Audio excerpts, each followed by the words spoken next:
This is the image they said we would never see. For a decade, Donald Trump has been the Teflon Don. Impeachments bounced off him. Indictments boosted his poll numbers. Civil judgments were delayed, appealed, and bonded away. He seemed to live in a reality where consequences were for other people. But this morning, Saturday, January 24th, 2026, the Teflon just melted. Breaking news out of New York City has plunged the American presidency into a state of absolute chaos. A New York State Supreme Court justice has just issued an order for the immediate execution of judgment against the Trump Organization. This isn't a threat. This isn't a warning. This is a seizure order. As we speak, the New York City Sheriff's Office, the agency responsible for enforcing civil judgments, is reportedly preparing to serve foreclosure notices on some of the most iconic properties in the Trump portfolio. We are talking about 40 Wall Street. We are talking about the Trump Tower commercial spaces. We are arguably talking about the private jet. Why now? Why when he is sitting in the Oval Office? Because the financial contagion we talked about yesterday, the Japan bond crash, has claimed its first high-profile victim, the bonding agency that was securing Trump's massive civil fraud appeal. The liquidity crisis in Tokyo caused a margin call in New York. The insurer pulled the bond. Trump, cash-strapped from the campaign and the ongoing legal wars, couldn't replace it in the 24-hour emergency window given by the court. The stay is lifted. The shield is down. For the first time in American history, a sitting president is facing the active liquidation of his private business empire by a hostile state government. The Secret Service is currently in a standoff with local law enforcement regarding access to these buildings. The White House counsel is screaming for the Supreme Court to intervene. And the president is reportedly apoplectic, threatening to federalize the National Guard to protect his property. We are watching the collision of capitalism, the Constitution, and the crash. In this special report, we are going to break down exactly how this happened. We are going to look at the assets on the chopping block. We are going to explain why the Japan shock made this inevitable. And we are going to answer the question, can New York State actually evict the President of the United States from his own tower? Buckle up. History is being written in real time. To understand why the sheriff is moving today, we have to understand the financial plumbing that failed last night. Remember the $464 million civil fraud judgment from 2024? The one brought by Letitia James. Trump appealed it. To stop the seizure of his assets while the appeal played out, he had to post a bond. A shady company stepped in, vouched for him, and put up the guarantee. For 2 years, that bond held. It was the dam holding back the floodwaters. But yesterday, the global financial system shook. The Japanese bond market crashed. The yen carry trade unwound. Trillions of dollars in liquidity evaporated from the global banking system in hours. It turns out, according to leaked reports from the Wall Street Journal, the reinsurance consortium backing Trump's appeal bond was heavily exposed to Japanese commercial debt. When Tokyo collapsed, their balance sheet imploded late Friday night. Regulators or the company's own risk committee forced a de-risking event. They informed the New York court that they could no longer secure the Trump judgment. They withdrew the bond. Usually a defendant gets 30 days to find a new bond, but this is New York, this is Letitia James, and this is a judge who has lost all patience. The court ruled that given the precarious nature of the defendant's liquidity and the global financial instability, no grace period would be granted. The logic was brutal. If the president is truly worth billions, he can write a check. If he can't write a check, then the assets must be secured now before they lose value in the crashing market. The order was signed at 9 a.m. for immediate seizure. Donald Trump, the president of the United States, effectively got a margin call on his life's work, and he couldn't meet it. So what does Letitia James take? She doesn't want the golf courses. They are hard to sell, losing money, and full of legal complications. She wants the cash flow. She wants the trophy assets. Target 1, 40 Wall Street, the Trump building. This is the crown jewel of the liquidation list. It's a massive skyscraper in the financial district. But here's the catch. Trump doesn't own the land. He owns the ground lease. Ground leases are tricky. If you default on debt or judgments, the lease can be voided or sold. Taking 40 Wall Street hits Trump where it hurts. His identity as a New York mogul. It is valuable, it is relatively liquid, and it is symbolic. Target 2, Trump Tower, commercial and retail. Not the penthouse yet, but the bottom floors, the Gucci store, the atrium, the office space. The sheriff can appoint a receiver. This is a court-appointed CEO who takes over the building. Imagine this: a bureaucrat appointed by a Democrat attorney general walking into Trump Tower, firing the Trump Organization management, and redirecting all the rent checks from the tenants directly to the state of New York. The president would still own it on paper, but he would lose control. He would lose the cash flow. He would be a tenant in his own building. Target 3, the Seven Springs Estate. This is the property in Westchester that was at the heart of the fraud case. Inflated valuations. It is low-hanging fruit. It's not his home. It's an investment property. Seizing it is clean. Target 4, the bank accounts. This is the most immediate threat. The sheriff can send a levy to every bank in New York, JP Morgan, Wells Fargo, etc. Any account with the name Trump Organization gets frozen. The money is siphoned out to pay the judgment. If this happens on a Monday morning payroll run, Trump or employees don't get paid. The maids at the hotels, the doormen, the executives, checks bounce. That is how you kill a company in 24 hours. This is where the situation moves from financial crisis to constitutional crisis. Trump Tower is not just an office building. It is the private residence of the President of the United States. It is a fortress. The Secret Service controls the perimeter. They control the elevators. They control the airspace. The sheriff of New York City is a law enforcement officer. He has a court order signed by a judge commanding him to enter the premises and inventory assets. So what happens when the sheriff walks up to the revolving doors on Fifth Avenue? The scenario: the sheriff approaches. The Secret Service agent stands in the way. "Sir, you cannot enter. This is a secure zone protecting the National Command Authority." The sheriff says, "I have a warrant to seize this property." The agent replies, "Federal law supersedes state law. For security reasons, access is denied." This is a standoff. Guns are present. Egos are massive. The Attorney General anticipates this. That is why they are likely targeting the commercial entities first. You don't need to go into the penthouse to seize the bank accounts of the LLC that owns the penthouse. But the optics: imagine the news footage of New York State officials pasting seized stickers on the windows of the Gucci store in the lobby of the president's home. It is a humiliation ritual, and it is designed to provoke a reaction. If Trump orders the Secret Service to physically block the sheriff from executing a legal civil order on a commercial business, he is getting into obstruction of justice territory. Trump will argue they are trying to bankrupt the president to stop him from governing. This is a coup by other means. Sources inside the White House describe the mood as nuclear. Remember, Trump views his net worth as his soul. He views his buildings as his children. To him, this is not a legal dispute. It is a personal violation. He is reportedly on the phone with his new attorney general, whoever replaced the previous one in the recent purges, demanding that the DOJ intervene. He wants the Department of Justice to file an emergency injunction in federal court, arguing that a sitting president is immune from civil asset seizure. This is a novel legal theory. The Supreme Court ruled in Clinton versus Jones that a president can be sued civilly, but can he be evicted? Can his business be liquidated while he is trying to run the country? The argument will be distraction.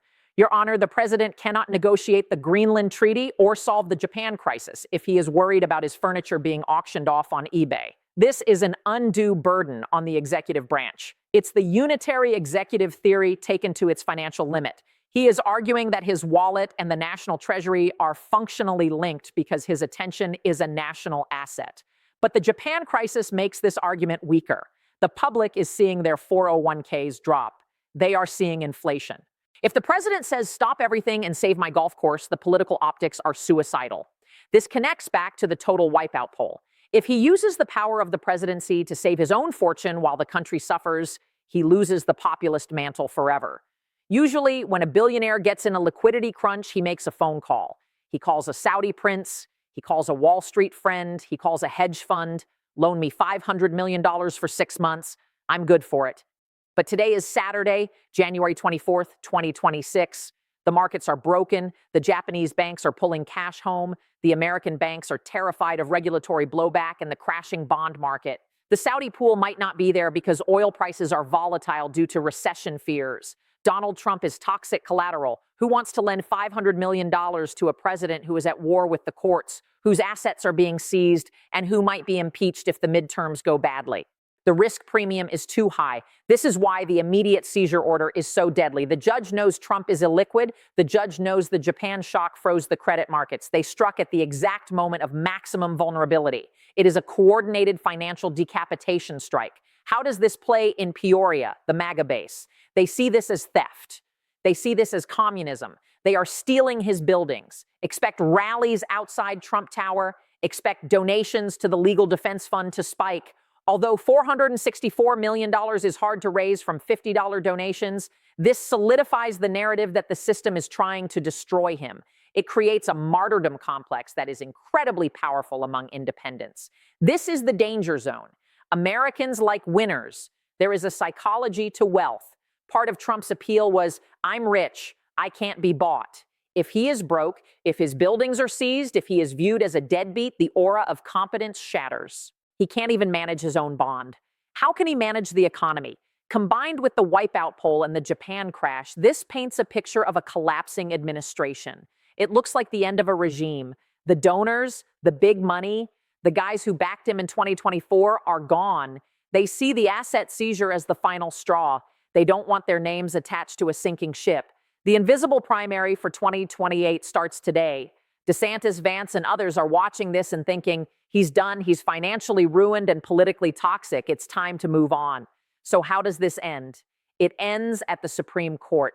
Trump's team will file an emergency stay request with Justice Sotomayor, who oversees the Second Circuit. She will likely deny it or refer it to the full court.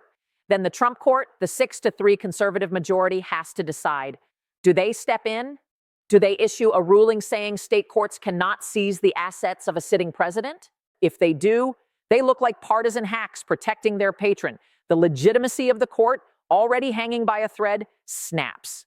If they don't, they let the leader of their party be humiliated and potentially bankrupted. It is the ultimate test for Roberts, Kavanaugh, and Barrett. And remember, they read the polls too. They see the wipeout numbers. They might decide that Trump is a liability. They might decide to let New York have him. We are witnessing the final act of the Trump business story. Whether he saves the buildings or not, the damage is done. The veil of invincibility is pierced. The billionaire is being treated like a foreclosure victim. As we head into Sunday, watch the feeds. Watch for the receiver to be appointed. Watch for the bank levy notices. Watch for the Truth Social storm. But most importantly, watch the Japanese markets when they open on Sunday night, U.S. time. If the financial crash continues, Trump's personal problems will become the least of our worries. But for one man sitting in the White House, watching his name being ripped off the facades of his life's work, this is the apocalypse. Trump's empire is under siege, and this time the walls are actually being breached. Subscribe, stay tuned. The history books are being written this weekend. Let's get technical about what a court-appointed receiver actually does, because this is the specific legal mechanism that will dismantle the Trump organization from the inside out. In New York law, under CPLR Article 52, a judge can appoint a receiver to administer the property of a judgment debtor. This isn't just a monitor.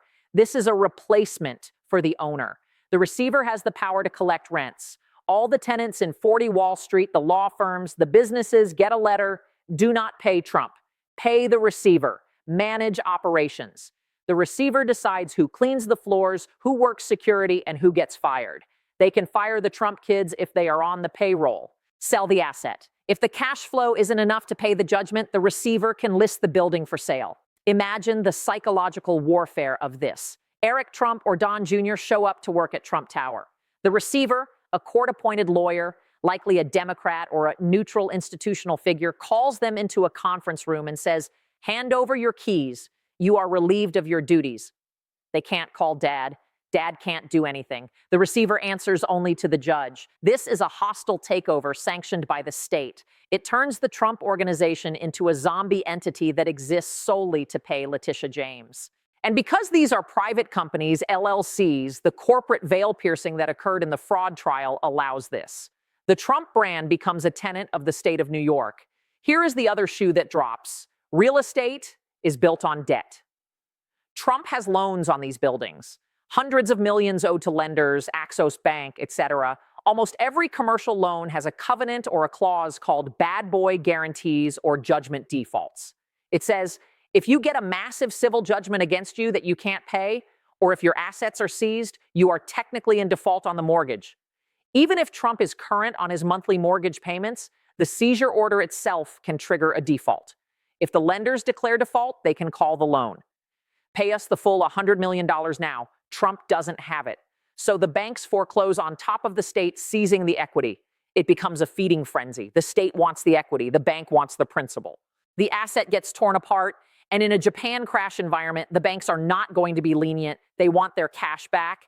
They will accelerate the loans immediately to protect their own balance sheets. This is the domino effect of asset seizure. One card falls and the whole tower comes down. Let's push the scenario to the extreme. The president is losing his mind over this. He is distracted. He is paranoid. He is spending 18 hours a day with lawyers instead of generals. The Japan crisis is melting the global economy, and the president is tweeting about Letitia James. At what point does the cabinet look at this and say he is compromised? He is unable to discharge the powers and duties of his office because of financial duress. The 25th Amendment. It sounds crazy, but if the president tries to order the military to seize the New York Supreme Court, or if he tries to nationalize the banks to save his accounts, that is the moment the cabinet has to act. The asset seizure creates a conflict of interest so massive that it threatens the stability of the executive branch. His personal survival is now at odds with the legal order of the country. This is exactly what the founders feared. This is why the emoluments clause exists. This is why blind trusts exist. Trump refused all of that, and now the bill is due. If the receiver sells 40 Wall Street next week, what is it worth? In 2023, it was valued at maybe $200 to $300 million optimistically. But in 2026, commercial real estate in NYC is already hurting from remote work. Interest rates just spiked because of the Japan crisis, and everyone knows it's a forced sale. It's a fire sale. Vultures like Blackstone or foreign sovereign wealth funds will come in and offer pennies on the dollar. We'll give you $50 million for the lease. The receiver might have to take it. So Trump loses the building, but the sale price doesn't even cover the judgment. He loses the asset and still owes the money. He gets stripped clean and stays in debt. This is the brutality of forced liquidation in a bear market. It destroys equity.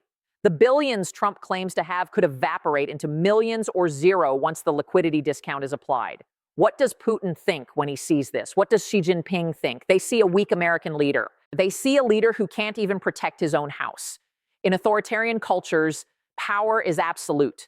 The idea that a local judge could take the emperor's palace is laughable. They interpret this as American chaos. Democracy doesn't work. Look at them. They are eating their own president. This emboldens them. It makes the Greenland threats look like bluffs. If he can't stop Letitia James, how is he going to stop the People's Liberation Army? The projection of power relies on the projection of stability. The sheriff's notice on Trump Tower is a billboard advertising American instability to the world. Remember the Greenland deal we talked about yesterday, the strategic partnership that relied on U.S. corporate investment? Those CEOs are watching this. They are seeing the Japan crash. They are seeing the president's legal meltdown. Are they going to commit billions to a Greenland project led by this administration? Or are they going to wait and see? The deal might fall apart because the closer Trump is busy fighting off the repo man. The policy agenda freezes when the personal crisis takes over. We are looking at a paralyzed presidency. Let's talk about the penthouse, Trump Tower penthouse, the gold doors, the Louis XIV furniture. It is his sanctuary. It is his image. Even if the sheriff doesn't enter it today, the legal threat hangs over it. Every time he goes to sleep there, he knows it might belong to the state of New York soon. That psychological pressure is immense. For a man who defines himself by winning and ownership, becoming a squatter in his own mind is a fate worse than jail. It explains the rage. It explains the panic. He is fighting for his identity. So as we wrap up this 5,000-word analysis, or however long we've been ranting, understand the gravity. This isn't just celebrity gossip. This is the stress test of the American Republic. Can the law touch the highest office? Can the system survive the backlash if it does? And can the economy survive the crossfire? We are in uncharted waters. The maps are useless. The sheriff is at the door. The bond market is burning and the president is cornered. History teaches us that cornered leaders are dangerous. Rushed. Watch the next move. It won't be a tweet. It will be an executive order or a riot or a resignation.